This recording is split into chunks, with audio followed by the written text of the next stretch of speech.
அப்படி சொல்லலாம். என்னை செல்வந்தனாக்கும்படி, என்னை விசுவாசத்திலே ஐஸ்வர்யனாக்கும்படி, இயேசுவே நீர் தரித்திரனாக மாட்டுத் தொழுவத்திலே நீர் குழந்தையாக பிறந்தீர். கைதிகளமா நல்ல கரங்களை. இந்த வார்த்தையின்படி, இந்த சத்தியத்தின்படி இப்போ நான் விசுவாசத்தில் ஐஸ்வர்யவான். விசுவாசம் என்ன தெரியுமா? இல்லாததை இருக்க வைக்கிறது, நடக்காததை நடக்க பண்ணுறது, இழந்து போன அனைத்தையும் திரும்ப நீ எத்தனை தன்மையில் கேட்குறிய அத்தனை தன்மையில் என்ன செய்யும்? 100 எத்தனையாக வந்து சேரனாலும் சேரும். இன்னைக்கு நிகழ்ச்சியை பார்க்குற மக்கள்கிட்ட உண்மையாகவே ஆண்டவருக்காக, ஏழைகளுக்காக இதை நீங்கள் பண்ணுங்கன்னா செய்யக்கூடிய அன்பர்களை, உதவியாளர்களை, தூதர்களை தேவன் எனக்கு திரளாக உலகமெங்கும் ஏற்பாடு செய்து வைத்திருக்கிறார். கைதிட்டுங்க நல்ல கடவுள். இதை நான் சொல்லிகிட்டே இருக்கேன். எனக்கு உதவி செய்யக்கூடிய தூதர்கள், பணிவிடை ஆவிகள் திரளாக இருக்கிறார்கள் அப்பா. அன்னைக்கு நான் முடியாமல் படுத்திருக்கும் போது ஒரு ஏஞ்சல்லாம் வந்து தட்டி எழுப்பியிருந்தவர் ஒன்று என்ன செஞ்சுருக்கான், ஒருத்தன் என்ன செஞ்சுருக்கிறான், ஒத்திட்டு இருக்கிறான், உன்னை விழுந்ததுக்கு இது பண்ணிட்டு இருக்கிறான் பார், அவன் அடி. ஏஞ்சல்ஸ், உண்மையிலே நீங்கள் இந்த ஆவிக்குரிய மேனியை, விண்ணகத்துக்குரிய மேனியை உடையவர்களாக, இந்த இயேசுவின் இரத்தத்தால் கழுவப்பட்ட பத்தினியாக, எவ்வளோ பெரிய இந்த வார்த்தை இந்த 1992 அந்த பைபிள் அந்த மொழிபெயர்ப்பில் இருக்குது. நம்மளை பார்த்து அந்த எபிரேயர் நிறுவனம் என்ன சொல்லுதுன்னா 12 அந்த 29ஆம் வசனத்தில் 23ஆம் வசனத்தில் சொல்கிறாரு, நீங்கள் பத்தினிகள். இன்னைக்கு நீங்கள் வச்சுருக்க பைபிளில் எந்த பைபிளையும் இருக்காது. ஆர்சி பைபிள் இருக்காது, சிஎஸ்சி பைபிள் இருக்காது. இன்றைக்கி பாசமாக வச்சுருந்த பைபிள்லாம் இருக்காது. இது நெட்டில் அந்த பைபிள்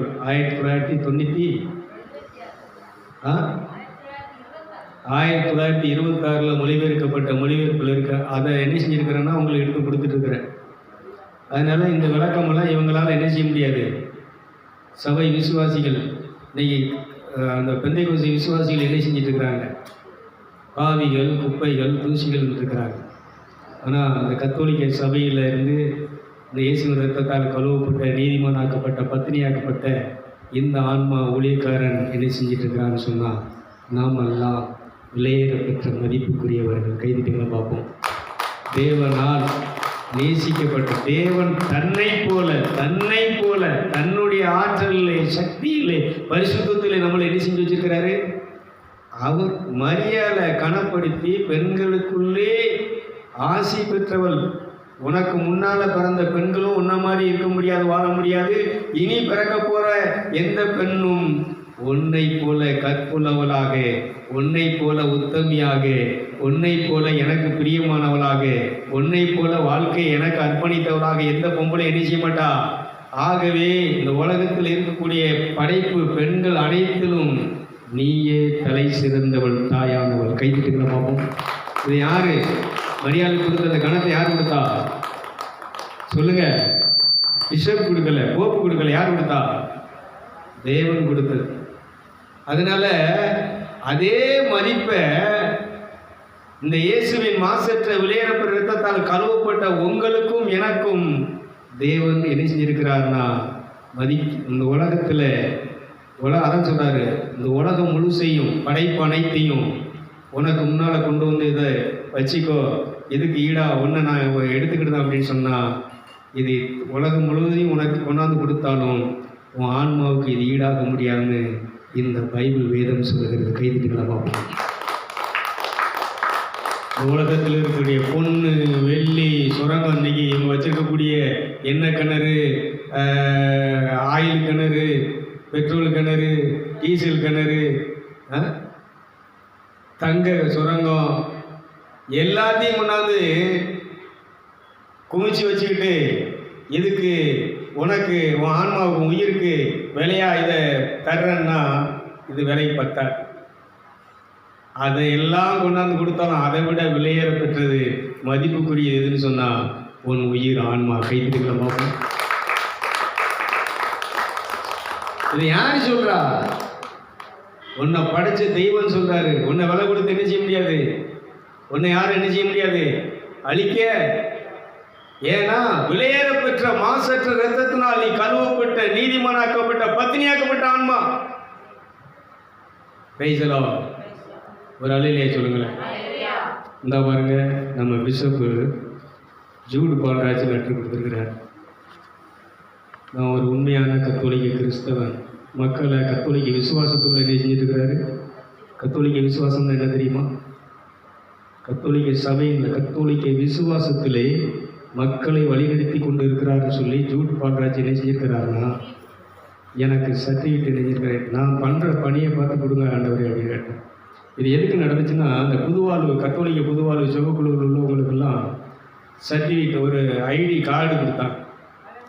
எனக்கு சொன்னாங்க, அவங்களுக்கெல்லாம் கார்டு இருக்குது, நீங்கள் கார்டு இருந்தால் தான் இது பண்ணணும். நம்ம துறப்பாதரு நமக்கு ஃப்ரெண்டு, போங்க நான் லெட்டர் தரேன், என்ன செய்யுங்க பிஷப்கிட்ட போங்கன்னு அனுப்பிவிட்டார். போனேன். அப்போ பிஷப் என்னை கூப்பிட்றதுக்கு அண்ணாசாமி, நம்ம துறப்பாதரு, மற்ற ஒரு ஜெயபாலம் பாதர் எல்லாத்தையும் கன்சல்ட் பண்ணி தான் என்னை மேலே கூப்பிட்டார். போனேன். நான் அவர் சொன்னார், என்னை படிக்க வைக்கிறேன், திண்டிவனத்தில் உன்னை படிக்க வச்சு கத்தோலிக்க சபையில் வேதிராக்கி உன்னை ஊழியத்துக்கு வச்சு சம்பளமெல்லாம் கொடுக்குறம்பா, நீ பண்ணு, நான் நீ பிள்ளை மாதிரி அப்படின்னார். நான் முதல்ல போனவுடனே எங்களுக்கு தகப்பனீங்க உங்கள். அப்போ நான் சொன்னேன், இந்த கச்சை கட்டினதை வச்சு சொன்னார். அந்த அங்கி போட்டு கச்சை கட்டினேன். கச்சை வந்து எங்கள் நம்ம ஃபாதர்ஸ் கூட இதை நீ கட்டியிருக்கிறது, எனக்கு இந்த மாதிரி ஆர்டினேஷன் கொடுத்துருக்குறாங்க. அப்போ தான் இதை காட்டினேன். இந்த ஜான் ஜோசப் ஃபாதர் என்ன செஞ்சுருக்கிறாரு, எனக்கு சர்டிஃபிகேட் கொடுத்துருக்குறாரு, எனக்கு ஆர்டினேஷன் கொடுத்து என்ன செஞ்சுருக்கிறாரு, குருத்துவம். அப்போ இந்த ஃபோட்டோவும் காட்டினேன். இந்த பாருங்க, பாஸ்டர் திருநிலைப்பாடு, இந்த ஃபோட்டோவை கொடுக்குறேன். இதில் எனக்கு கொடுக்கப்பட்ட ஆர்டினேஷன், இங்கி போட்டு இந்த கச்சை, இந்த பெல்ட்டு, இந்த சிவப்பு பெல்ட்டு, இதை தான் சொன்னார். இது ஆண்டவர் நீங்கள் இது வந்து கட்டக்கூடாதுன்னு சொன்னீங்கன்னா அதை மாற்றிருந்தேன். அதுக்கப்புறம் கச்சையை எடுத்துகிட்டு சாலை போட்டிருக்கேன். இந்த இடுப்பில் கட்டுறது அப்போ தான் அடிச்சுங்க. உங்களுக்கு நான் திருச்சபைக்கு விரோதமாக, கத்தோலிக்க விசுவாசத்துக்கு விரோதமாக என்ன தப்பு பண்ணாலும் எப்போ வேணாலும் என்னை கூப்பிட்டு என்ன செய்யலாம். அதனால் அன்னைக்கு கொடுத்த ஒரு வாக்குறுதியெல்லாம் அந்த லெட்டர் அவர் என்ன செஞ்சார், எனக்கு கொடுத்தார். நல்லா நீ கவனிச்சுக்கோங்க. இதுதான் என் ஆர்டினேஷனுடைய இது. கத்தோலிக்க ஒரு ஃபாதர் கொடுத்து எதை சும்மா யாருக்கும். ஜான் ஜோசப் கிட்டத்தட்ட 75 ஊழியருக்கு மேலே உண்டு. எனக்கு ஒரு ஆளுக்கு மட்டும்தான் அப்படி அங்கி கொடுத்து இப்படி ஒரு குருத்துவ ஆர்டினேஷனை கொடுத்துருக்குறாரு ஜான் ஜோசப் கொடுத்து. ஏன்னா ப்ராக்டிக்கல். நான் வந்து இந்த மத ரீதியாக வந்து கத்தோலிக்க மதத்துக்கோ இல்லை மற்ற மதத்துக்கோ என்ன செய்யலைன்னா வேலை செய்யலை. நான் யாருக்கு வேலை செய்கிறேன்னா, இயேசு இந்த பாடுபட்ட பலி பாடுகளுக்கு. ஏன்னா என்கிட்ட உணர்த்தினதே அதான். நீ ஜெபமாலை சொல்கிற, இந்துநேர் மன்றாட்டு சொல்லுத, மாதா மன்றாட்டு பிரார்த்தனை எல்லாம் சொல்கிற, சவரியாருடைய மன்றாட்டு பிரார்த்தனை எல்லாம் சொல்கிற, அதை 300 தடவை சொல்கிற, ஆண்டவரே இறக்கமாயிரும், இயேசு இறக்கமாயிரும் 3 தடவை சொல்கிற. எனக்குரிய மரியாதை 3 தடவை தானா? ஆனால் நான் வரத்தை கொடுத்து வல்லமை கொடுத்து எனக்கு சுவிசேஷத்தை ஊழியத்தை செஞ்சு மக்களை என்னுடைய ராஜ்யத்தில் சேர்த்தவங்களை நீ என்ன செய்கிற? 300 தடவை 3000 தடவை சொல்கிற. ஆனால் என்ன எத்தனை தடவை சொல்லுத உச்சரிக்கிற?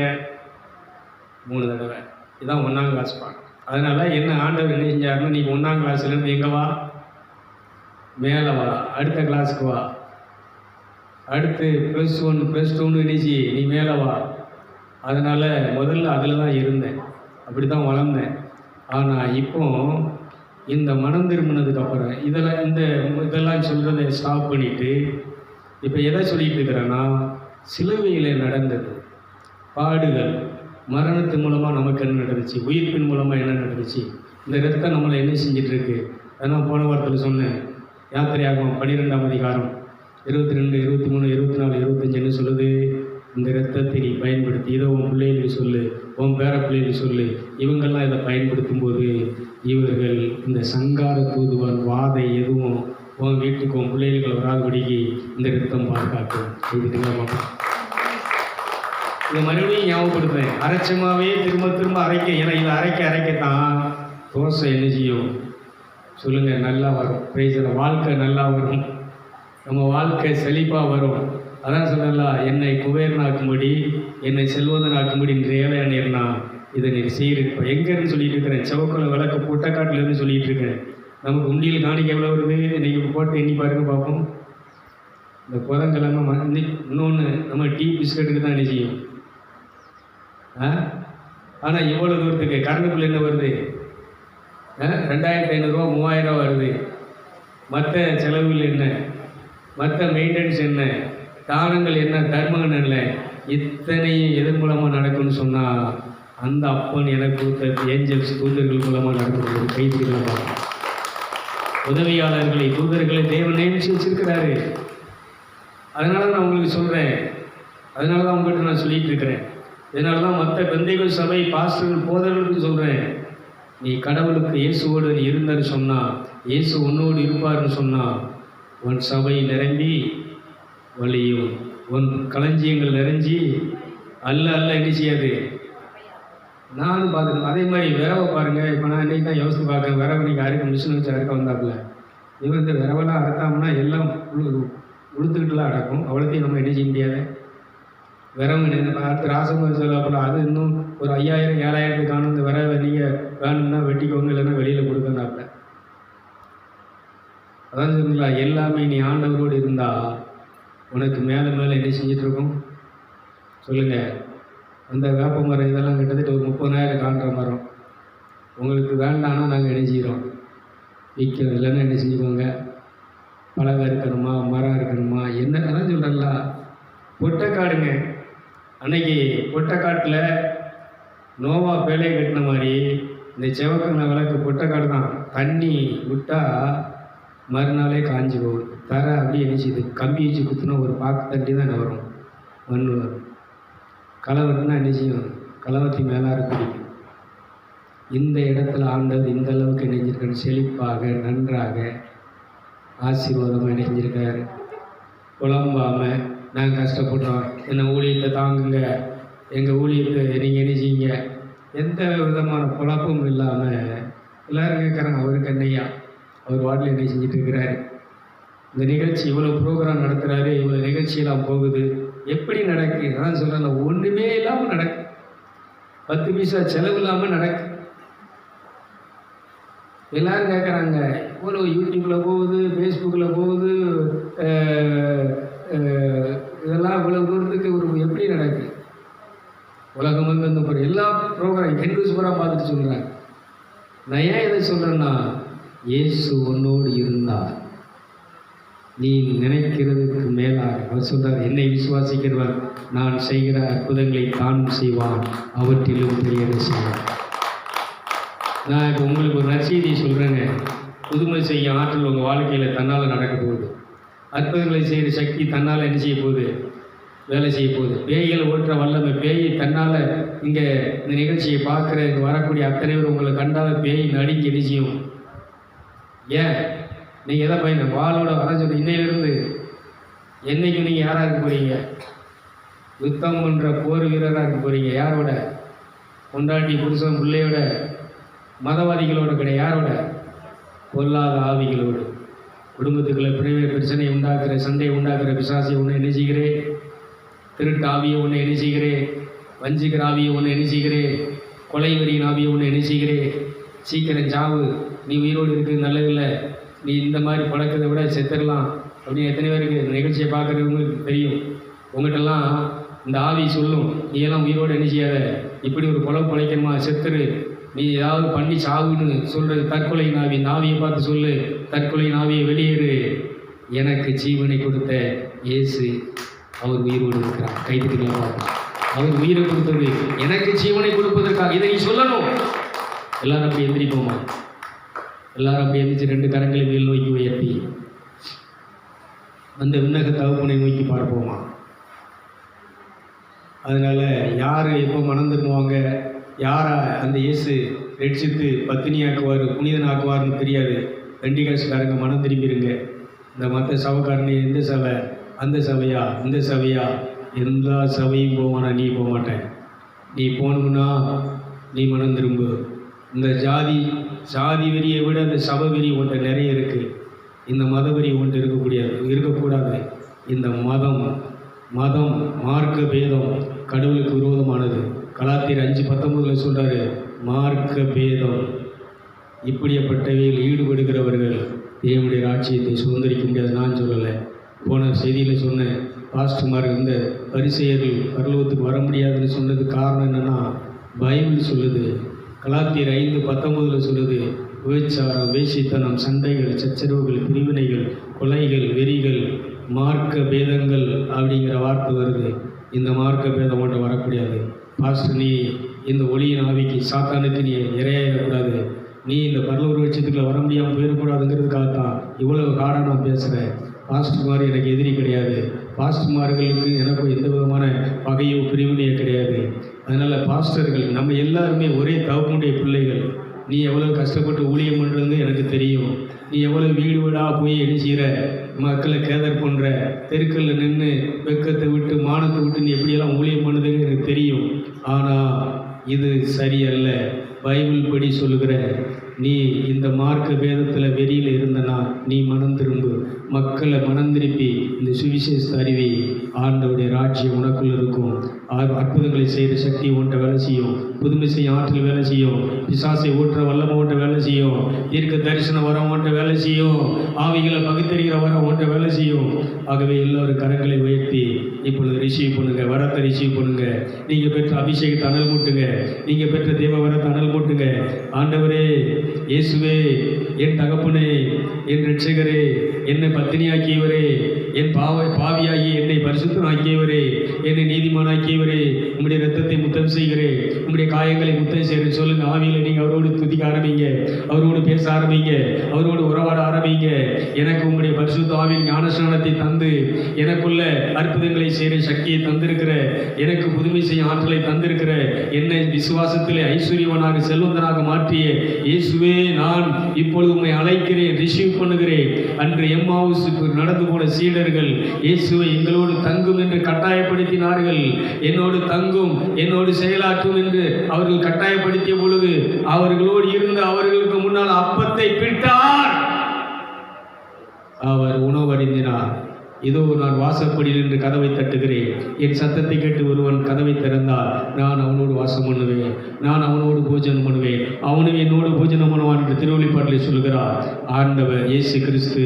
அவர் இன்னைக்கு மரித்து உயிர்த்தது உன்னை உயிர்ப்பிப்பதற்காக, உன்னோடு வாசம் பண்ணுவதற்காக, உன்னோடு போஜனம் பண்ணுவதற்காக, உன்னை வழிநடத்த வேண்டும் என்பதற்காக அவர் பாடுபட்டு மரித்து உயிர்த்தார். கூப்பிடு, ரிசீவ் பண்ணு. எல்லாரும் மனம் திரும்புன்னு சொல்கிறாரு. அவர் கேட்குற உன்னையே ஒன்று, நீ மனம் திரும்பு, இந்த சுவிசேஷத்தை ஏற்றுக்கொள், இதை ஏற்றுக்கொள். ஒன்றை செத்துப்போன மனுஷனுடைய ஆவியை உயிர்ப்பிக்கத்தான் அவர் உயிரை கொடுத்தாருங்கிறத நீ அறிக்கை பண்ணு. என் உயிரை திரும்ப மீட்டு தர்றது தான் நீர் வரிச்சிருங்கிறத நீ அறிக்கை பண்ணு. நீர் உயிர்த்தீருங்கிறத அறிக்கை பண்ணு. ரீமானா கர்ரபு சம்பி பூத்தனா சொல்லு. இந்த இரத்தத்தை பயன்படுத்துகிறேனப்பா, இந்த இரத்தத்தால் என்ன பூசுகிறேன், என் குடும்பத்தில் என் பிள்ளைகள் மேலே பூசுகிறேன், என் நிலத்தின் மேலே பூசுகிறேன், தெளிக்கிறேன், என் உடமை மேலே. யோபு அன்னைக்கு, அந்த காலத்திலே யோபு தன்னுடைய பிள்ளைகளுக்காக, மனைவிக்காக அவர் அன்னைக்கு பலி செலுத்தினார். அதிகாலமே எழும்பி தன் பிள்ளைகளுக்காக பலி செலுத்தினார். அன்னைக்கே தன் பிள்ளைகளை கடவுள் ஒப்பு கொடுத்தார். வேலை அடிச்சு பாதுகாத்துக் கொள்ளுங்கன்னு சொல்லி நீ இப்போ ஒப்பு கொடு. பாஸ்டர் ஜெபம் பண்ணுவாரு, அந்த ஊழியக்காரன் ஜெபம் பண்ணுவோம், அந்த ஊழியக்காரன் ஜெபம் பண்ணுவான்னு எழுதிட்டு இருந்தனா நீ ஏமாந்துருவ. பிசாசு உன்னையும் குடும்பத்தையும் சாப்பிடுவான், உன்னை அழிச்சிருவான், உனக்கு வர வேண்டிய எல்லாத்தையும் திருடிடுவான், உன் குடும்பத்துக்குள்ள பிரச்சனையை பிரிவினையை உண்டாக்கிடுவான். நீ எழும்பி பிரகாசி, உன் ஒளி வந்திருக்கிறது. எழுந்து ஒளி வீசு, எழும்பி பிரகாசி. கர்த்தர் மகிமை இப்பொழுது உண்மையில் உதிக்கிறது. ரீமன கர்ரபுதி.